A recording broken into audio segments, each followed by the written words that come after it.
The Infinix Smart 8 is Infinix's latest budget smartphone of 2023. It is the latest phone in the budget smart series and does have pretty great specs that do outclass its price of less than $100. This smartphone, in my opinion, is the best budget smartphone from Infinix ever, and without further ado, let's dive into it. First is the design. Not surprisingly, this is a similar design to the likes of the Itel A70 and the Itel S23 Plus, but probably the biggest copy is from the iPhone aesthetic, which is what every budget phone is coming to with now. And though it feels like a lack of brand identity, it is pretty sleek and does capture attention.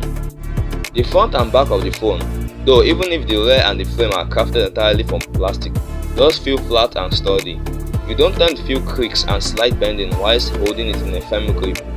Also, the rear is slightly curved to aid comfort whilst gripping. But when we turn to the front, things get much better. The Smart 8 display is a 6.6-inch IPS panel with 500 nits of brightness and a 90Hz refresh rate. I'm glad that it is not 60Hz because without a doubt 90Hz does feel smoother in actual usage. My only major caveat of this display is the 500 nits of brightness, which, though good in indoor use, is definitely not for outdoor use. If you are enjoying this video, kindly subscribe because okay, the software XOS slapped on Android 13 and it does have a few perks, but it's still bloaty and does have ads again and again, but it's no big deal because you can uninstall most of the bloatware.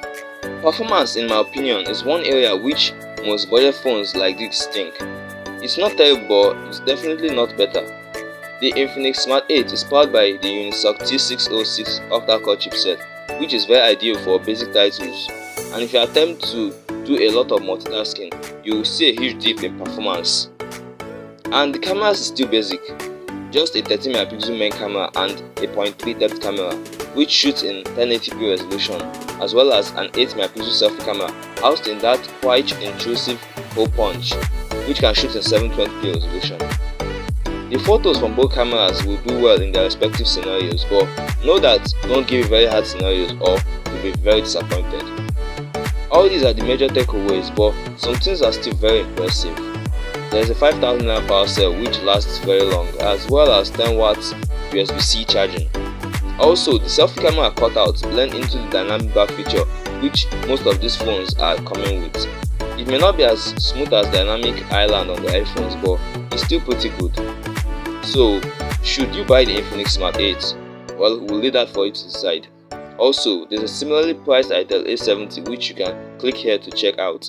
Thanks so much for watching. Subscribe if you aren't. I'm Hilary, this is Harry21.